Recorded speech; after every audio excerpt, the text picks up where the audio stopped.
أعوذ بالله من الشيطان الرجيم بسم الله الرحمن الرحيم يا أيها المدثر قم فأنذر وربك فكبر وثيابك فطهر والرجز فاهجر ولا تمنن تستكثر ولربك فاصبر صدق اللہ العلی العظیم۔ آپ جانتے ہیں کہ یہ جو ہے سورۃ المدثر ہے، نام ہوتا ہے جیسے اس سے پیچھے والی سورت کیا تھی؟ سورۃ المزمل۔ لڑکوں کا نام عام طور سے کیا رکھتے ہیں؟ مزمل۔ اسی طرح جس کا نام مزمل رکھ دیا گیا، اگر اس کا بھائی ہوا تو اس کا نام ضرور جو ہے مدثر رکھتے ہیں، سمجھ گئے؟ تو وہ جو ہے مدثر نام ہوتا ہے عربی میں، اصل مدثر، مزمل مدثر، اردو میں وہ مزمل مدثر بول دیتے ہیں، ٹھیک ہے؟ تو یہ صورت بھی اس کا ہم تھوڑا سا اس کا جائزہ لے لیتے ہیں کہ یہ کس دور کی صورت ہے اور اس کے اندر کیا مفہوم بیان کیا گیا ہے، کیا ٹاپک ہے اس کا، اس سے انشاءاللہ ہمیں اسے سمجھنے میں آسانی ہو جائے گی۔ دیکھیے جیسا کہ لکھا ہوا بھی ہے سورۃ المدثر مکیہ، کہ یہ مکی صورت ہے، اور مکی میں بھی یہ بالکل ابتدائی آیات ہیں، بلکہ کتابوں میں تو یہ آتا ہے، کچھ لوگوں نے کہا ہے کہ یہ اقرا بسم ربک الذی خلق سے بھی پہلے نازل ہوئی ہیں، کچھ لوگوں نے تو یہ کہا ہے، لیکن وہ کچھ کم لوگ ہیں تو اس لیے ان کی بات کو نہ رکھ کر اب یہی مشہور ہے اور یہی سب جانتے ہیں، اتفاق بھی سب کا اسی پر ہے، ٹھیک ہے؟ ایگری سب نے کس پہ کیا ہے کہ نہیں نہیں اقرا بسم ربک الذی ہی ہے، وہ سب سے پہلی آیت ہے، یہ نہیں ہے۔ اب دیکھیے جس آیت کے بارے میں یہ آ گیا ہو کہ وہ پہلی ہے، اس کا مطلب وہ کافی پہلے کی ہیں، اس کو یہ نہیں کہا جا سکتا کہ وہ بہت بعد کی ہے۔ اور پھر یہ اس دور کی صورت ہے کہ جب نبی کریم صلی اللہ علیہ وسلم پر ایک مدت تک وحی آنی بند ہو گئی تھی، وحی کا سلسلہ رک گیا تھا۔ عربی میں اس کے لیے ایک ورڈ آتا ہے فترتن، فا تا را تا، گولتا، ٹھیک ہے؟ فترتن کا مطلب ہوتا ہے کہ فرسٹ وحی اور اس کے بعد جو سیکنڈ وحی آئی ہے اس کے درمیان جو پیریڈ ہے، ایک بڑا کافی مہینے جو ہے گزر چکے تھے، اللہ کے رسول صلی اللہ علیہ وسلم پر کوئی وحی نہیں آئی تھی، تو اس سے رسول اللہ صلی اللہ علیہ وسلم کافی غمگین رہتے تھے۔ تو اس کے بعد جب دوسرا پیریڈ اسٹارٹ ہوا وحی کا، تو اللہ کے رسول صلی اللہ علیہ وسلم پر یہ آیت نازل ہوئی۔ اس کے اندر دیکھیے شروع میں نبی کریم صلی اللہ علیہ وسلم کو گویا یہ بتایا گیا ہے کہ آپ کو تبلیغ کی دعوت کرنی ہے اور آپ کو حق کو لے کر اٹھنا ہے۔ اس سے پہلے کیا تھا؟ جو سب سے پہلی آیتیں نازل ہوئی تھی اقرأ بسم ربک الذی خلق، اس کے اندر کیا تھا؟ خالد تعارف تھا، انٹروڈکشن تھا اللہ تعالیٰ کا۔ اللہ تعالیٰ نے اپنا انٹروڈکشن کرایا تھا کہ اقرأ بسم ربک الذی خلق، اسٹارٹ تو کر دی تھی وہی کہ آپ اپنے رب کے نام سے پڑھیے کہ جس نے پیدا کیا، الذی علم بالقلم، خلق الانسان من علق الذی علم بالقلم، کہ جس نے انسان کو خون کے لوتھڑے سے پیدا کیا، جس نے قلم سے سکھایا۔ تو سب جو آیتیں آ رہی ہیں وہ اللہ تعالیٰ کے بارے میں ہی تھی، اللہ تعالیٰ کا انٹروڈکشن تھا کہ اللہ کون ہے جس نے پیدا کیا انسان کو خون کے جو ہے گوشت کے لوتھڑے سے، اور انسان کو جو ہے سکھایا جو چیز وہ نہیں جانتا تھا۔ تو یہ خالی اللہ کا تعارف تھا ان 5 آیتوں میں، اس میں کہیں بھی یہ بیان نہیں کیا گیا تھا کہ آپ کا کام کیا ہے، آپ کو کیا کرنا ہے، آپ کی کیا ڈیوٹی ہے، کہیں بھی اقرأ بسم ربک الذی خلق میں یہ بات بیان نہیں فرمائی گئی تھی۔ اس کے بعد سورۃ المزمل بھی اس سے پہلے کی آیتیں ہیں، سورۃ المزمل کی جو ابتدائی آیتیں ہیں وہ سورۃ المدثر سے پہلے کی ہیں۔ اس میں کیا تھا؟ انا سنلقی علیک قولا ثقیلا، کہ ہم آپ پر ایک بھاری بول ڈالنے والے ہیں، بوجھ ڈالنے جا رہے ہیں ہم۔ اس میں کیا تھا نا، اللہ کے رسول صلی اللہ علیہ وسلم کو پریکٹس کرائی جا رہی تھی تہجد کے ذریعے سے، کس چیز کی؟ کہ آپ آئندہ جو ہے آپ پر ایک بوجھ ڈالا جائے گا، تو اس کے لیے آپ اپنے آپ کو ٹرین کیجئے، تیار کیجئے۔ تو اللہ کے رسول صلی اللہ علیہ وسلم کو مشق کرائی گئی تھی۔ تو اس کے بعد یہ صورتیں نازل ہوئی اور اس میں آپ صلی اللہ علیہ وسلم کو شروع میں بتایا گیا کہ آپ کا کام کیا ہے۔ یہاں پر یہ ہے وہ کام جو آگے ان آیتوں میں شروع کی جو 7 آیتیں ہیں اس میں بتایا گیا ہے۔ اور پھر اس کے بعد کی جب جو آیتیں ہیں 8 آیت سے وہ تقریباً جو ہے 10 آیتوں تک 2-3 آیتیں، اس میں گویا منکرین کو خبردار کیا گیا ہے، ان کو ڈرایا گیا ہے کہ آپ بات مانیے۔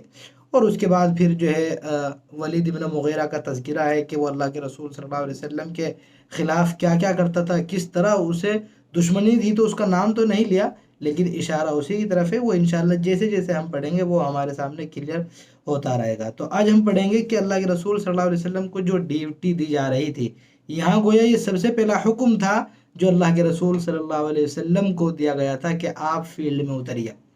اب آپ نبی ہو چکے ہیں اور آپ کا کام کیا ہے وہ ہم آپ کو یہاں بتا رہے ہیں، کیسے کرنا ہے وہ سب بتا رہے ہیں۔ چلیے جو ہے فیلڈ ورک میں گویا اتر جائیے اور فیلڈ ورک کیجیے۔ آغاز ہو رہا ہے یا ایھا المدثر، اس کا ترجمہ ایک کپڑے میں لپٹنے والے، سیم وہی ترجمہ ہے جو یا ایھا المزمل کا تھا، دونوں کے معنی عربی میں سیم ہے، ایک ہی معنی ہے، کپڑا اوڑھنے والے، کپڑا لپیٹنے والے۔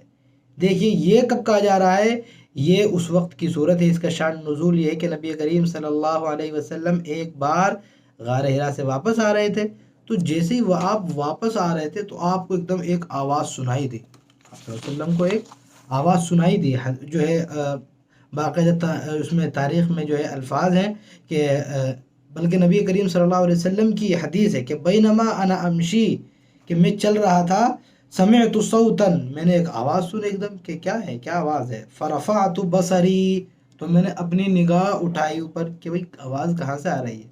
ہوتا ہے جب آدمی کو جو ہے کچھ چیز سنائی دیتی ہے تو آدمی دیکھتا ہے کہ بھئی کیا مسئلہ ہے، کیا نہیں ہے۔ قبل السماء، آسمان کی جانب میں نے اپنی نگاہ اٹھائی، فاذا الملک الذی جاءنی بحرا علی کرسی بین السماء والارض، تو میں دیکھتا کیا ہوں کہ وہی فرشتہ جو غار حرا میں میرے پاس آیا تھا، آسمان اور زمین کے درمیان ایک کرسی پر جلوہ فروز ایک کرسی پر بیٹھے ہوئے ہیں وہ فرشتے۔ فجئت حتی ہویت الی الارض، تو میں بہت ہی گویا دہشت زدہ ہو گیا، زمین کی جانب میں ایک دم گویا ڈر گیا اور میں کھینچنے لگا زمین کی جانب، میرے اندر دہشت پیدا ہو گئی۔ فجئت اہلی، تو میں آیا اپنے گھر، اپنے جو ہے گویا بیوی کے پاس آیا میں، فقلت، تو میں نے کہا زملونی زملونی، مجھے چادر اڑائیے چادر اڑائیے، تو پھر جو ہے آپ کے گھر والوں نے آپ کو چادر اڑائی۔ تو جب آپ چادر اوڑھ کر لیٹ گئے اس وقت اللہ نے آپ کو یہ کہا۔ اب دیکھیے یہاں پر جو ہے ایک دو چیزیں غور کرنے کی بھی ہے، وہ یہ کہ اللہ کے رسول صلی اللہ علیہ وسلم جب آئے تو کیا ہوا، اپنی بیوی سے کہا کہ بھائی زملونی زملونی، گھر آئے، یہ نہیں کہ کہیں اور گئے۔ معلوم کیا ہوا، انسان پر کوئی بھی پریشانی آ دے یا دقت آتی ہے تو انسان جو ہے اپنے گھر جاتا ہے، اپنی بیوی سے، اپنے بچوں سے گویا، بلکہ اپنے بچوں سے نہیں اپنی بیوی سے یہ آدمی اپنا دکھڑا بیان کرتا ہے، اس کو بتاتا ہے، اس سے شیئر کر دینی چاہیے کہ کیا مسئلہ ہے، کیا معاملہ ہے۔ جیسا کہ ہم نے آپ کو سب سے شروع میں بھی بتایا تھا کہ اقرأ بسم ربک الذی خلق کی جب آیتیں نازل ہوئی تھی تو آپ نے حضرت خدیجہ کو بتا دیا تھا، تب حضرت خدیجہ نے آپ کو تسلی دی تھی۔ تو اس میں بھی یہی معلوم ہو رہا ہے کہ آپ جا کر اپنی بیوی کے پاس گئے، کہا کہ زملونی، مجھے چادر اڑائیے، اور پھر حضرت خدیجہ سے گویا آپ کو پھر سکون نصیب ہوا، انہوں نے تسلی دی، ٹھیک ہے۔ تو معلوم کیا ہوا کہ انسان کو جو ہے اپنی بیوی کس چیز کا نام ہے، بیوی نام ہی ہے دل کے سکون کا۔ انسان پر کوئی بھی مصیبت آئے، انسان اگر اس سے اپنی بیوی سے شیئر کرے تو ظاہر سی بات ہے وہ جو ہے انسان کے دل کے لیے تسلی کا باعث ہوتی ہے۔ بھائی انسان کو بڑے سے بڑا گھاٹا ہو جائے، نقصان ہو جائے، بزنس میں بہت بڑا انسان کو نقصان ہو جاتا ہے، تو اس موقع پر وہ اپنی بیوی سے اس کو شیئر کرے، تو بیوی اگر دو چار الفاظ کہہ دیتی ہے کہ نہیں انشاءاللہ آپ کو فائدہ ہوگا، تو انسان کی ٹینشن ختم ہو جاتی ہے، دور ہو جاتی ہے۔ یہ نہیں کہ وہ اس کے بعد پھر ڈیمانڈ کرے کہ نہیں اس بار تو عید آ رہی ہے، آپ کو جو ہے خواہ لوز کتنا ہی ہو گیا مجھے اس سے کوئی بحث نہیں ہے، ہمیں تو جو ہے وہ 5,000 کیا 10,000 والا جوڑا چاہیے اس بار تو ہم جو ہے اپنے سب کے لیے شاپنگ کریں گے، اپنے بچوں کے لیے یہ کریں گے یہ کریں گے۔ تو یہ نہیں کہ جو ہے وہ اس کے جو ہے الٹا ان کو غصہ دلوا دے، بلکہ ہونا کیا چاہیے کہ ان کے لیے تسلی کا سامان ہو۔ بھائی قرآن کریم ہمارے لیے رہنما ہے، قرآن کریم کیا کہتا ہے، قرآن کریم نے کہا ہے خلق لکم ازواجن، اللہ نے تمہارے لیے جوڑے بنائے ہیں۔ کیوں جوڑے بنائے، ان سے کیا بینیفٹ ملتا ہے، اللہ نے فرمایا لتسکنوا الیہا، تاکہ تمہیں ان سے سکون حاصل ہو جائے۔ تو جوڑے اللہ تعالیٰ نے اس لیے بنائے ہیں کہ سکون کا سامان ہو، یہ نہیں کہ زندگی جہنم بن جائے۔ بعض عورتوں جو ہے یا تو وہ خود دیتی ہیں یا کوئی ان کو ورغلا دیتا ہے، کوئی جو ہے دماغ میں کچھ بھر دیتا ہے، تو وہ سارا گھر تباہ و برباد ہو جاتا ہے، بچوں کی زندگی خراب ہو جاتی ہے، پورا گھر گویا جہنم کی طرح ہو جاتا ہے۔ تو بیوی کی وجہ سے کیا ہوتا ہے، وہ جہنم گویا گھر جہنم اور جنت دونوں میں تبدیل ہو جاتا ہے۔ اس لیے خاص طور سے عورتوں کی بھی ذمہ داری ہوتی ہے کہ وہ جو ہے صبر کا مادہ رکھیں اور شوہر کے لیے وہ تسلی کا سامان ہو، ہر طرح سے ان کو آرام پہنچائے۔ جیسے ہمیں حضرت خدیجہ سے سیکھنے کی ضرورت ہے، اور شوہروں کو بھی چاہیے کہ وہ ہر بات جو بھی غم کی ہو یا کسی بھی چیز کی ہو جس سے انسان پریشان ہو رہا ہو، وہ اپنی بیوی سے انسان کو شیئر کر دینا چاہیے، اس سے کیا ہوتا ہے غم جو ہے ہلکا ہو جاتا ہے۔ اس کے بعد جو ہے دیکھیے خطاب کیا جا رہا ہے، یا ایھا المدثر، اے کپڑا لپیٹنے والے، اوڑھنے والے۔ اب بھائی اللہ کے رسول صلی اللہ علیہ وسلم سے بڑی ہستی کون ہو سکتی ہے؟ کوئی نہیں ہو سکتی۔ آپ اتنے معزز ہیں، لیکن آپ کو یہ نہیں کہا گیا کہ یا ایھا الرسول، یا ایھا النبی، اے رسول، اے نبی۔ جیسے اردو میں آج کل کیا عام ہے، اردو میں جو ہے کسی بہت بڑے حضرت ہوں اور وہ تقریر کر رہے ہوں اور کوئی دوسرا آدمی ان کا انٹروڈکشن کراتا ہے تو پتہ نہیں کیا کیا الفاظ کہتا ہے۔ وہ کہتا ہے کہ حضرت جو ہے نمونہ اسلاف اور بقیت السلف، مقرر شعلہ بیاں، خطیب با کمال، پاسبان قوم و ملت، اور واعظ بے بدل، مربی ملت، اور عارف باللہ، فخر العلماء، قمر العلماء، پتہ نہیں کیا کیا۔ 2 منٹ تو ان کے تعارف میں چلے جاتے ہیں کہ یہ کیا۔ بھائی سمپل سے تعارف ہونا چاہیے کہ جناب مولانا فلاں صاحب تشریف لائے، آپ ان کی تقریر سنیے، بات ختم۔ اب یہ سب کہنے کی کیا ضرورت ہے؟ اللہ کے رسول صلی اللہ علیہ وسلم سے ڈائریکٹ اللہ کیا کہہ رہے ہیں، یا ایھا المدثر، اے کپڑا لپیٹنے والے۔ دیکھیے اس کے اندر بھی کیا ہے، بہت ہی گویا جو ہے پیار کا پہلو ہے۔ اللہ کے رسول صلی اللہ علیہ وسلم کو اگر کہا جاتا ہے یا ایھا النبی، یا ایھا الرسول، تو اللہ کے رسول صلی اللہ علیہ وسلم کو بھی لگتا ہے ارے مجھے رسول نبی ہے، بہت بڑی ذمہ داری ہے، بھائی مجھے اس سے لقب سے پکارا جا رہا ہے، آدمی کو فیلنگ آتی ہے ذمہ داری کی۔ لیکن کہا جا رہا ہے کہ یا ایھا المدثر، اے کپڑا لپیٹنے والے۔ مطلب جیسا ہوتا ہے نا کہ آدمی آ جائے اور کپڑا جو ہے لپیٹ کر، آپ کو اس سے کچھ کام ہو کہ بھائی یہ کام کرنا ہے، اور وہ لحاف اوڑھ کر پڑ جائے تو آپ کیا کہیں گے؟ ارے بھائی یہ لحاف وحاف لپیٹ وپیٹ کے کام پڑا ہے، چلو یہ کام کرو۔ لحاف وحاف کہاں لپیٹ لیا ہے آپ نے؟ یہ کپڑا وپڑا کیوں لپیٹ لیا ہے؟ چلو۔ تو وہی فیلنگ جو ہے اللہ تعالیٰ اپنے رسول صلی اللہ علیہ وسلم سے کہہ رہے کہ کپڑا وپڑا لپیٹ کے کہاں پڑ گئے ہو، قم، آگے کھڑے ہو جاؤ، چلو۔ جو ہے لیٹنا نہیں ہے، آرام نہیں کرنا ہے۔ تو گویا نبی کریم صلی اللہ علیہ وسلم پر یہ پیار کا بھی پہلو ہے۔ اس کے بعد جو ہے نبی کریم صلی اللہ علیہ وسلم کو کہا جا رہا ہے، حکم دیا جا رہا ہے کہ قم فانذر، قم فانذر، کہ کھڑے ہو جائیے اور ڈرائیے۔ یہی سیم حکم ہے جو حضرت نوح علیہ السلام کے بارے میں ہم نے پڑھا تھا سورہ نوح میں، انا ارسلنا نوحا الی قومہ ان انذر قومک، کہ ہم نے نوح علیہ السلام کو ان کی قوم کی جانب بھیجا۔ کیا ان کو کیا ڈیوٹی دے کر بھیجا تھا؟ ان انذر قومک، کہ آپ اپنی قوم کو ڈرائیے۔ تو انذار کا کام جو ہوتا ہے، ڈرانے کا کام، گویا وہ نبی کریم صلی اللہ، وہ نبی کی، ہر نبی کی پہلی ذمہ داری ہوتی ہے، ڈیوٹی ہوتی ہے۔ تو یہ وہ کام ہے انذر جو سورہ مزمل میں بیان کیا گیا تھا کہ انا سنلقی علیک قولا ثقیلا، کہ ہم آپ پر ایک بہت بھاری بوجھ یا قول ہم آپ پر جو ہے وہ ڈالنے والے ہیں۔ قم فانذر، کہ کھڑے ہو جائیے اور ڈرائیے، وربک فکبر، اور اپنے رب کی تکبیر بیان کیجیے۔ دیکھیے کتنا بڑا کام ہے، گویا فیلڈ ورک جو ہے اللہ کے رسول صلی اللہ علیہ وسلم کو فیلڈ میں اتارا جا رہا ہے، اور آپ کو ہدایات دی جا رہی ہیں کہ آپ کو کیا کرنا ہے۔ ربک فکبر، اپنے رب کی تکبیر بیان کرنی ہے، بڑائی بیان کرنی ہے۔ تکبیر اسلام میں کیا تکبیر ہے؟ اللہ اکبر، اللہ اکبر، یہ والی تکبیر ہے۔ اس میں اللہ تعالیٰ کی بڑائی بیان ہوتی ہے، اور اللہ تعالیٰ کی اس میں کبریائی بیان کی جاتی ہے۔ تو یہ ایک نبی کا کام ہوتا ہے کہ جو ہے ایک نبی تکبیر، اللہ کی کبریائی بیان کرے لوگوں کے سامنے۔ جو جاہل ہوتے ہیں اور یہ سمجھتے ہیں کہ اس دنیا میں جو ہے ان کا راج ہے اور وہی سب کرتے ہیں، ان سے یہ گویا نبی کو کام دیا جا رہا ہے کہ ان سب کی نفی کیجیے، ان کو بتلا دیجیے کہ نہیں نہیں، اللہ تعالیٰ ہیں بڑے، اللہ تعالیٰ ہی کی یہاں پر حکومت چلتی ہے۔ اگر اللہ تعالیٰ کی جو ہے حکومت نہ ہو اور دوسروں کی حکومت ہو، جو یہاں پر عام طور سے بادشاہ ہیں انہی کی حکومت رہے، تو یہ بادشاہ کبھی اپنی بادشاہ کی گدی سے نہ اترے، یہ ہمیشہ ہمیشہ بادشاہ رہے اور جو چاہے کرے۔ لیکن نہیں، نبی کریم صلی اللہ علیہ وسلم کو حکم دیا گیا کہ جو ہے دنیا میں جو ہے بڑائی بیان کیجئے اللہ تعالیٰ کی، اس کی کبریائی کا اعلان کر دیجئے۔ اسی وجہ سے جو کلمہ اللہ اکبر ہے وہ سب سے زیادہ اہمیت کا حامل ہے۔ اسلام میں اللہ اکبر کی اہمیت دیکھیے آپ، اذان اسٹارٹ ہوتی ہے اللہ اکبر اللہ اکبر اللہ اکبر اللہ اکبر، اذان اسٹارٹ ہوتی ہے. آپ نماز اسٹارٹ کرتے ہیں تو اس میں بھی آپ جو نیت باندھتے ہیں وہ بھی اللہ اکبر سے باندھی جاتی ہے. اسی طرح آپ کسی جانور کو ذبح کریں اس میں بھی آپ کیا پڑھتے ہیں؟ بسم اللہ اللہ اکبر، بسم اللہ اللہ اکبر. آپ سیڑھی پر چڑھیے، زینے پر آپ اوپر چڑھتے ہیں، اللہ اکبر اللہ اکبر، اللہ بہت بڑا ہے، اللہ بہت بڑا ہے. یہ نہیں کہ ہم اوپر چڑھ رہے ہیں ہم بڑے ہیں، ہم تو آسمان میں چلے جائیں گے ہم بڑے ہیں، ہم تو جو ہے چاند پر چلے جائیں گے ہم بڑے نہیں. اسی لیے اوپر چڑھنے کی دعا کیا ہے؟ اللہ اکبر، کہ اللہ ہی سب سے بڑے، ہم بڑے نہیں ہیں. اور آپ یہ تو جانتے ہی ہیں کہ نعرہ تکبیر فوراً کیا آ جاتا ہے ہر مسلمان کی زبان پر؟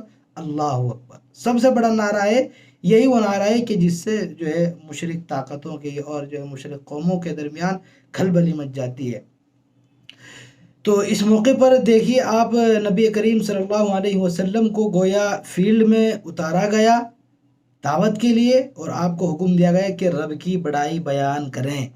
دیکھیے آپ اس سے پہلے آپ ماحول سمجھیے کہ آپ کو کس ماحول میں اور کیسے معاشرے میں آپ کو اتارا جا رہا ہے. اور معاشرہ بالکل کیا تھا؟ وہ بت پرستی کا عادی. ایک تو عادی ہوتا ہے، ایک چرسی ہوتے ہیں گویا بت پرستی ان کے اندر گویا کوٹ کوٹ کر بھری ہوئی تھی. خانہ کعبہ کے اندر 360 بت رکھے ہوئے تھے گویا 360 بت. بڑی سے بڑی مندر میں آپ دیکھ لیجیے 360 بت کہاں ملتے ہیں. ہر روز کا ان کا ایک نیا بت ہوتا تھا، آج اس کی پوجا، آج اس کی پوجا، آج اس کی پوجا. تو 360 بت، ایک گویا گڑھ بنا ہوا تھا وہ بت پرستی کا. اس وقت ایک بے سر و سامان شخص کو، نبی کریم صلی اللہ علیہ وسلم کو، کہ جن کے پاس بظاہر یعنی ظاہر میں کوئی پیسہ نہیں ہے، کوئی مال و دولت نہیں ہے، کوئی جو ہے آپ کے فالوورز بھی نہیں ہے، آپ کو کہا جا رہا ہے کہ ان کو ڈرائیے، ان کو بتائیے. تو دیکھیے اس کا مطلب کیا ہوا کہ آپ کو ہر چیز سے لیس ہونا پڑے گا. لیس مطلب تیار ہونا پڑے گا، تیاری کرنی پڑے گی. تو تیاری کس چیز کی جا رہی ہے؟ ربک فکبر، کہ آپ جب دعوت دیں گے اللہ کی بڑائی بیان کیجئے، اللہ اکبر اللہ اکبر، تاکہ لوگوں کو معلوم ہو جائے کہ اچھا یہ جس چیز کی دعوت دے رہے ہیں یہ ان کے پیچھے جو طاقت ہے وہ اللہ تعالیٰ کی ہے، یہ اللہ تعالیٰ ہی کی بڑائی کر رہے ہیں. اس کا مطلب ان کو کون کہہ رہا ہے یہ بات؟ اللہ تعالیٰ ہی ان سے کہلوا رہے ہیں گویا. اس کو آپ جو ہے نارمل کس طرح سمجھ سکتے ہیں؟ مثال کے طور پر الیکشن کا وقت آتا ہے تو مثال کے طور پر اگر مودی اپنا پرچار کراتا ہے تو اس کے فالوورز یا اس کے جاننے والے بھکت کہہ لیجیے آپ، وہ جو ہے اس کی بات کہیں گے، اس کے وعدے آپ کو یاد دلائیں گے، اور ہر ہر مودی، ہر ہر مودی، گھر گھر مودی، ہر ہر مودی، گھر گھر مودی. تو کیا ہوتا ہے کہ جو لوگ ہوتے ہیں وہ یہ سمجھ جاتے ہیں کہ اچھا یہ جو ہے مودی کے فالوورز ہیں، اور ان کے پیچھے جو طاقت ہے جو ان کو سپورٹ کر رہا ہے وہ کون ہے؟ گویا مودی ہے. وہ ان کو سپورٹ کر رہا ہے تو ہر آدمی، کوئی بھی آدمی ان سے پنگا نہیں لے گا پھر، کہ یہ جو ہے پھر جا کے ان سے بتا دیں گے کہ بھائی انہوں نے ان کو بھیجا ہے یہ سب جو ہے نعرے بازی کے لیے، تو وہ کہیں نہ کہیں اس کو اس کی سپورٹ حاصل ہے، تو آدمی جو ہے ہلکے میں نہیں لیتا پھر. تو دیکھیے نبی کریم صلی اللہ علیہ وسلم کو تکبیر کی دعوت دی جا رہی کہ آپ اللہ اکبر کہیے، کہ تاکہ لوگوں کو معلوم ہو جائے کہ جو پیچھے سے سپورٹ کر رہے ہیں وہ کون ہے؟ اللہ تعالیٰ ہے. اور صرف اللہ تعالیٰ نہیں ہے، بڑے ہیں، کبریائی ہیں، وہ سب سے بڑے ہیں. اکبر، اکبر کا مطلب ہوتا ہے سب سے بڑا، کہ سب سے بڑے ہیں. اکبر سے ہمیں جو ہے ایک واقعہ بھی یاد آیا ہے کہ جو ہے کچھ غیر مسلمین کو معلوم ہی نہیں تھا، کہ جو ہے آج بھی معلوم نہیں ہے کہ اللہ اکبر کی اذان کا مطلب کیا ہوتا ہے. یہ ہمارے لیے بہت ہی افسوسناک صورتحال ہے کہ جو ہے حضرت مولانا جو ہے سید ابو الحسن علی حضرت ندوی بیان کرتے ہیں کہ گویا ان سے کسی نے پوچھا کہ جو ہے اللہ اکبر، یہ جو آپ ہر اذان میں اللہ اکبر کہتے ہیں، یہ اکبر بادشاہ آپ کا کوئی فیوریٹ وہ ہے کہ بادشاہ؟ آپ اکبر بادشاہ کا نام لیتے رہتے ہیں. تو بجائے اس کے کہ اس پر ہنسا جائے، اس پر افسوس کرنے کی ضرورت ہے کہ کیا ہم نے اپنے غیر مسلمین بھائی تک یہ اب تک پیغام نہیں پہنچا کہ بھائی اللہ اکبر جو ہم اذان میں کہتے ہیں اس کا مطلب ہوتا ہے اللہ سب سے بڑا ہے، وہ کوئی اکبر بادشاہ کا نام نہیں لیا جا رہا ہے. یہ کس کی غلطی ہوتی ہے؟ یہ ہم لوگوں کی یہ غلطی ہے، ہم نے نہیں پوچھا ان کو. ہم اتنا تعارف کراتے، اتنا تعارف کرانا چاہیے تھا کہ لوگوں کے سامنے ایک دم واضح ہو جاتا کہ اچھا یہ جو ہے اذان میں جو آج کل بہت اچھا موقع ہے، سوشل میڈیا ایک ایسا پلیٹ فارم ہے کہ جہاں سے آپ پیغام پہنچائیں گے تو دوسرا آدمی نہ چاہتے ہوئے بھی اس کے ذہن میں فوراً بات پڑ جائے گی. شارٹ ویڈیوز کا زمانہ ہے، اور کیسی کیسی ایپس آتی ہیں مثال کے طور پر ٹک ٹاک اور جو ہے اسنیک ویڈیو وغیرہ اور بھی کافی ساری جو اس استعمال کے ہیں، اس میں آپ چھوٹے چھوٹے پیغام ڈالیے بالکل، تو آدمی کیا کرتا ہے، دیکھتا جاتا ہے، تو کہیں نہ کہیں وہ ایک بار سنے گا 15-20 سیکنڈ میں، تو کہیں نہ کہیں اس کے دماغ میں بیٹھ جانا چاہیے کہ اس کا مطلب یہ ہوتا ہے، اچھا مسلمان کا میننگ یہ ہوتا ہے، اذان کا مطلب یہ ہوتا ہے۔ تو یہ بہت ہی اچھا پلیٹ فارم ہے ہمیں جو ہے دین کی دعوت گویا دوسروں تک پہنچانے کا۔ پہلے یہ سب نہیں ہوتا تھا، پہلے آپ کو اگر کسی کو اذان کا مطلب بتانا ہو کہ ہم چاہتے ہیں کہ ہمارا جو ہے اذان کا مطلب بتائیں، ہم 100 لوگوں تک بتائیں، آپ پہلے اس کو تھوڑا سا جو ہے اپنائیں گے اور اس کو تھوڑا سا قریب کریں گے، چائے پلائیں گے، پھر آپ بتائیں گے۔ اب کیا ہوتا ہے، کہیں نہ کہیں آپ دماغ میں بس ڈال دیجئے، لگ جائیے محنت پہ، اور کہیں نہ کہیں وہ سب دیکھیں گے، اور آپ خاص طور سے ایسے میدان میں گھسی جہاں پر غیر مسلمین ہی ہو۔ مثال کے طور پر ٹک ٹاک اگر تھا تو اس میں بہت سارے مسلموں نے انٹری کر لی تھی اس میں، اور وہ کہیں نہ کہیں وہ بہت اس میں مسلم لوگ آنے لگے تھے۔ لیکن اور دوسرے پلیٹ فارم ہے کہ جہاں پر عام طور سے مسلمان اپنی ویڈیو نہیں ڈالتے اور نہ ہی ان کی آتی ہے۔ ہمارا ماننا ہے کہ وہاں پر مسلمانوں گھس جانا چاہیے، جہاں پر گانے، فلمیں، وہ چیزیں آتی رہتی ہیں شارٹ ویڈیوز میں، آج وہاں پر نبی کریم صلی اللہ علیہ وسلم کی بات ڈال دیں، وہیں پر جو ہے قرآن کا پیغام ڈال دیں، کسی حدیث کا ترجمہ، کچھ نہ کچھ بیان کر دیجیے، تاکہ ان سب کو معلوم ہو جائے، اسلام کے بارے میں ان کو معلومات ہوں، وہ نہ چاہتے ہوئے بھی ان کو ایک دم نالج ہو جائے۔ تو گویا ہم یہ بتا رہے تھے کہ اللہ تعالیٰ نے اپنے نبی کریم صلی اللہ علیہ وسلم کو ربک فکبر، تکبیر سے گویا یہ تکبیر والا آپ کو ہتھیار دے کہ آپ تکبیر بیان کرتے رہیے، لوگ جو باطل طاقتیں ہوں گی ان کو سمجھ میں آ جائے گا فوراً کہ اچھا ان کو سپورٹ جو ہے وہ اللہ تعالیٰ کر رہے ہیں، اور پھر جو ہے بار بار تکبیر کہیں گے تو گویا انسان کے دل میں اللہ تعالیٰ کی کبریائی بیٹھ جائے گی، اور جس وقت انسان کے دل میں اللہ تعالیٰ کی کبریائی بیٹھ جاتی ہے کہ اللہ تعالیٰ سب سے بڑے ہیں، وہی ہر چیز کو دیکھنے والے ہیں، اس کے علاوہ اگر اللہ چاہیں کہ اس کو کوئی نقصان پہنچے تو چاہے ساری دنیا سیکیورٹی لگا دے، نقصان پہنچ کر رہے گا۔ اگر اللہ تعالیٰ چاہیں کہ اس کو ذرہ برابر بھی نقصان نہیں پہنچنا چاہیے تو اگرچہ ساری دنیا جو ہے کتنا ہی زور لگا لے، اس کو نقصان کوئی نہیں پہنچا سکتا۔ تو جب انسان کے اندر یہ عظمت بیٹھ جائے گی تو پھر وہ فیلڈ ورک جب وہ فیلڈ ورک کرے گا تو وہ بڑے سے بڑے خطرے مول لینے میں کوئی ذرہ برابر ہچکچاہٹ محسوس نہیں کرے گا۔ آپ کو کس معاشرے میں اتارا جا رہا ہے فیلڈ ورک کے لیے؟ اس معاشرے میں جو اسلام کا بہت مخالف ہے اور بت پرستی کا عادی ہے، اس میں اتارا جا رہا ہے، آپ کے دل پر جو ہے کبریائی اور عظمت کا گویا کی مہر لگا کر، اور جو ہے اللہ تعالیٰ کی کبریائی بیان کر کے۔ تو نبی کریم صلی اللہ علیہ وسلم پر گویا جو ہے یہ کے لیے ایک موٹیویشنل جملہ تھا، ٹھیک ہے، ربک فکبر، جیسے موٹیویشنل جملے ہوتے ہیں انسان کی ہمت بڑھانے کے لیے، گویا یہ ہمت بڑھائی گئی ہے نبی کریم صلی اللہ علیہ وسلم کی۔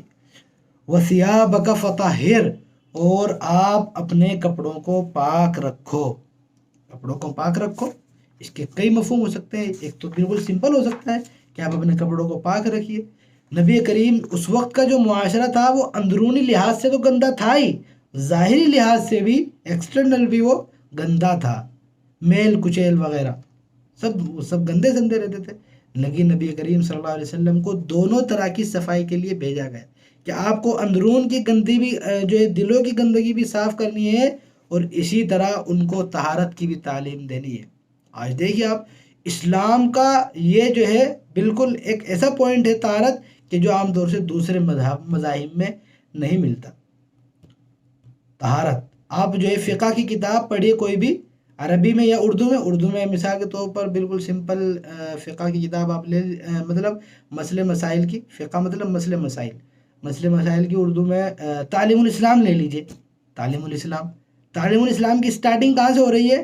نماز سے ہو رہی ہے، زکوٰۃ سے ہو رہی ہے، روزے سے ہو رہی ہے؟ نہیں، طہارت سے ہو رہی ہے، صفائی پاکی۔ یہ تو ایک چھوٹا سا نمونہ ہے، باقی آپ بڑی بڑی کتابیں پڑھیے، عربی میں کتابیں پڑھیے، اس میں بھی کتاب الطہارہ، کتاب مطلب چیپٹر، کتاب کا مطلب ہوتا ہے عربی میں کتاب بھی ہوتا ہے بک، اور چیپٹر بھی ہوتا ہے، کہ جو ہے چیپٹر طہارت یعنی پاکیزگی، طہارت عربی کا ورڈ ہے، اردو میں اس کا کوئی اچھا سا ترجمہ نہیں ہو سکتا، اور جو ہے دوسری زبانیں بھی اس کا صحیح ترجمہ جو اس کا ایگزیکٹ میننگ ہے، یعنی اندرونی صفائی بھی اور باہر کی صفائی دونوں مراد ہوتے ہیں طہارت سے۔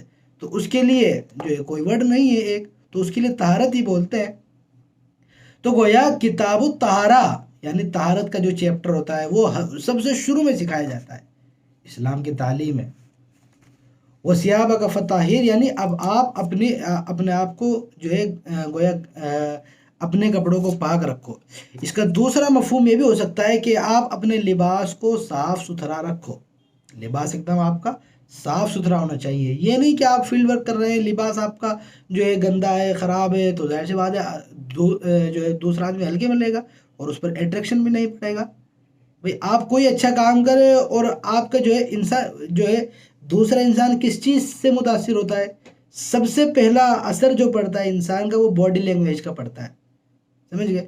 آپ تقریر چاہے نہ کریں، کچھ بھی نہ کریں، لیکن باڈی لینگویج اگر آپ کے پاس ہے تو سامنے والا جو ہے بہت ہی متاثر ہو سکتا ہے۔ بعض لوگوں نے خالی باڈی لینگویج سے ہی وہ پورا کا پورا جو ہے کھیل کھیل لیا۔ جیسے مثال کے طور پر آپ ان کو جانتے ہوں گے، مسٹر بین کو، ان کی بہت ساری ویڈیو آتی ہے جو ہے آتی رہتی ہے، ساری زندگی انہوں نے کوئی لیکچر نہیں دیا، کچھ نہیں بولا، وہ خالی باڈی لینگویج تھی ان کی، ایکٹیویٹی یہ کر دیا، اب یہ کر دیا، اب یہ کر دیا۔ تو ایسی تقریر میں ہوتا ہے، اسپیچ جب دی جاتی ہے تو اس کے اندر باڈی لینگویج کا سب سے زیادہ اثر پڑتا ہے، تو باڈی لینگویج کا اثر پڑتا ہے۔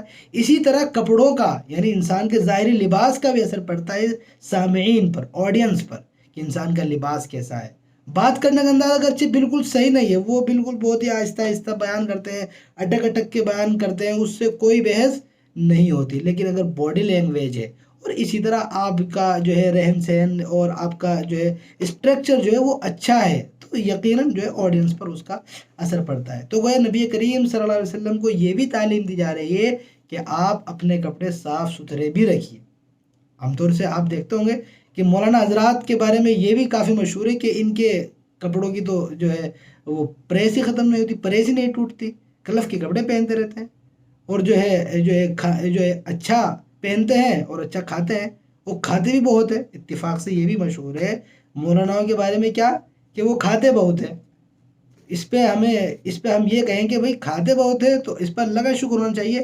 ہم اگر آپ سے کہیں کہ آپ اپنے بچوں کو مولانا بنائیے، تب آپ یہ کہتے ہیں کہ وہ کھائے گا کہاں سے؟ بھائی وہ کمائے گا کہاں سے، کھائے گا کہاں سے؟ اور کسی مولانا کے بارے میں پوچھے تو آپ کہتے ہیں کہ وہ کھاتے بہت ہیں، اور آپ کے بچوں کو کہیں کہ بھائی آپ اپنے بچوں کو مولانا بنائیے تو وہ جواب آتا ہے کہ وہ کھائے گا کہاں سے؟ بھائی کمائے گا کہاں سے؟ تو یہ عجیب دوغلا پن ہے جو ہماری سمجھ میں نہیں آتا، ہماری سمجھ سے پرے ہے۔ تو جو ہے گویا نبی کریم صلی اللہ علیہ وسلم کو تعلیم بھی دی گئی کہ لوگ آپ کی بات سنیں۔ بھائی آپ اچھے لگیں گے تو یقیناً لوگ بات بھی سنیں گے۔ عام طور سے انسان کا سب سے پہلا اٹریکشن کس چیز سے پڑتا ہے؟ اگر آپ کسی کو دیکھ کر متاثر ہو، کسی سے آپ بات کرنے کے لیے تیار ہو، تو عام طور سے اگر جو ہے دیکھتے تو جوتوں کا سب سے بہترین اثر پڑتا ہے۔ سب سے پہلا آدمی کا فوکس کیا ہوتا ہے؟ جوتے پہ۔ جوتوں سے آدمی کی شناخت ہو جاتی ہے۔ آدمی جوتا نہ پہنا ہو تو آدمی شکل سے بتا دے گا اس کو دیکھ کے کہ اسے جوتا نہیں پہنا ہوا ہے۔ چپل پہنے ہوئے ہے تو ایک الگ آدمی لگے گا، لیکن جوتا پہنا ہوا ہے، شوز پہنا ہوا ہے تو اس کی الگ ہی جو ہے چیز جو ہے اہمیت ہوتی ہے۔ تو آدمی پر اٹریکشن کپڑوں کا بھی پڑتا ہے، یعنی سامنے والا جو متاثر ہوتا ہے وہ کپڑوں سے، اسی طرح آپ کے جو ہے آپ کے جوتوں سے۔ اس لیے انسان کو چاہیے کہ وہ اچھے سے رہے۔ عام طور سے کیا ہوتا ہے، سفر میں آدمی جاتا ہے جو ہے تو گندے سے گندے کپڑے پہن کر جاتا ہے کہ بھائی وہ ہم تو سفر میں جا رہے ہیں، وہ 3 دن کا سفر ہے اور بھائی کپڑے بہت خراب ہو جائیں گے تو جو ہے گندے سے کپڑے پہن کے چلے جائیں۔ ایک تو مسلمان ویسے ہی بدنام ہے، اوپر سے آپ ٹرین میں سب غیر مسلموں کے درمیان جائیں گے، گندے سندے کپڑے پہن کے جائیں گے تو اور ان کے ذہن میں یہ باتیں بیٹھ جاتی ہیں کہ سب گندے سندے رہتے ہیں۔ اس لیے ہمارا ماننا کیا ہے، ہم یہ مانتے ہیں کہ جو لباس آپ شادی میں پہن کے جائیں وہ آپ سفر میں پہن کے جائیے، اگرچہ وہ میلا ہو جائے کوئی دقت نہیں ہے، لیکن سامنے والے پر جو ہے اثر پڑنا چاہیے۔ اگرچہ وہ آپ سے کچھ نہیں کہے گا، آپ کو معلوم بھی نہیں ہوگا کہ جو ہے اس نے ہمارے لباس کو دیکھا ہے کہ نہیں دیکھا ہے، لیکن انفارچونیٹلی انسان دیکھتا ہے، بھائی اثر قبول کرتا ہے کہ یہ مسلم بڑے پاکیزہ ہوتے ہیں، یہ جو ہے اگر یہ ماحول بنے گا، بھائی اکا دکا جو ہے 1000 آدمیوں میں ایک آدمی آ رہا ہے، خالی جو ہے 0.01% آ رہے ہیں تو ظاہر سی بات ہے اس کا تو کوئی اثر نہیں پڑے گا، لیکن اگر اس کو عام کیا جائے، لوگوں کا جو ہے لوگوں کا ذہن بنایا جائے تو پھر ایک عام اصول بن جائے گا۔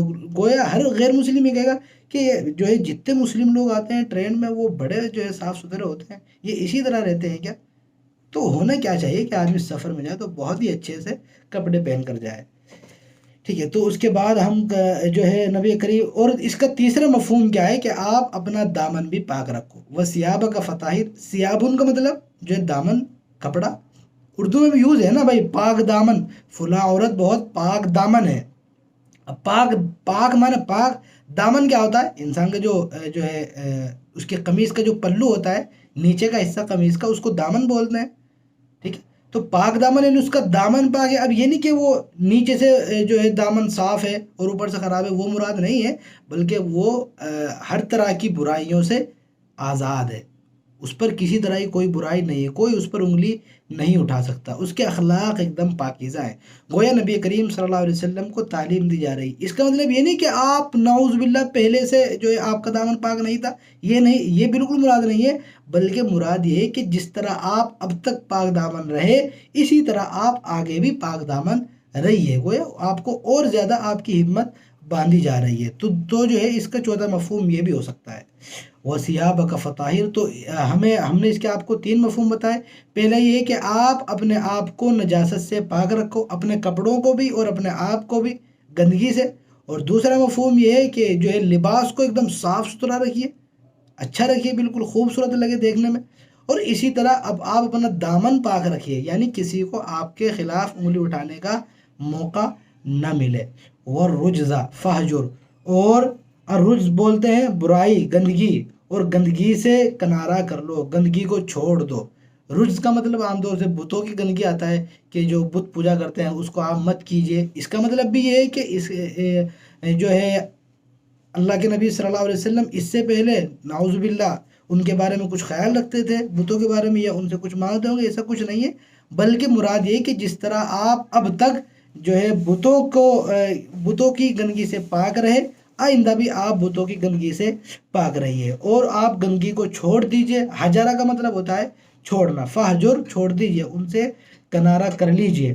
ولا تمنن تستکثر، اور آپ جو ہے احسان مت کیجئے. کس لیے احسان؟ تستکثر، کہ آپ کو زیادہ کی امید ہو، زیادہ کے لالچ میں کسی پر احسان مت کیجئے. انسان کے لیے یہ جائز نہیں ہے کہ وہ کسی پر جو ہے احسان کرے اور اس کی نیت یہ ہو کہ اس کی طرف سے مجھے اچھا بدلہ ملے گا، یہ زیادہ ملے گا. مثال کے طور پر میں آج جو ہے اپنے جو ہے ماما کے یہاں شادی ہے، تو میں اپنے ماما کی شادی میں جو ہے ایک گفٹ دیتا ہوں، اور میں 1000 روپے کا دیتا ہوں، چلیے. اور لیکن نیت کیا ہو کہ جو ہے نیکسٹ منتھ ہمارے یہاں شادی ہے، تو ماما آئیں گے تو جو ہے وہ 10,000 دیں گے. ٹھیک ہے، تو ایسا نہیں ہونا چاہیے. انسان کو جو ہے توقع نہیں رکھنی چاہیے. احسان کرے تو اس احسان کا ذرہ برابر انسان جو ہے نہ جتائے، اس کی توقع نہ کرے، زیادہ کی امید نہ رکھے. وَلِرَبِّكَ فَاصْبِرْ، اور اپنے رب کے لیے آپ صبر کیجئے.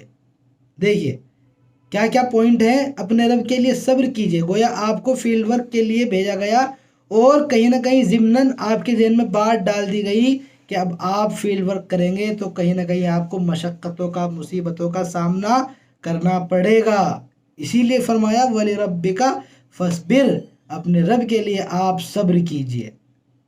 ٹھیک ہے، تو یہ کیوں کہا گیا صبر کیجئے؟ کیونکہ آپ کو کہیں نہ کہیں آگاہ کر دیا گیا، بتا دیا گیا اب آپ کام کرنے جا رہے ہیں، بہت بڑا کام ہے، یہ کوئی ہلکا پھلکا کام نہیں ہے.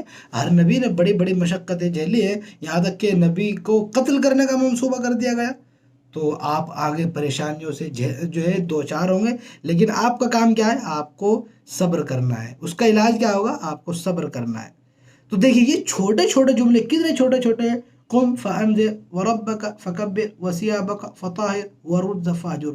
ایک ایسے انسان کو کہ جس کو جو ہے لوگوں کو تعلیم دینے کے لیے اور ان کو بت پرستی سے ہٹانے کے لیے بھیجا جا رہا ہے، خالی 1.5 لائن، بلکہ 1.5 لائن کے اندر ہی پورا کا پورا مفہوم بیان کر دیا گیا.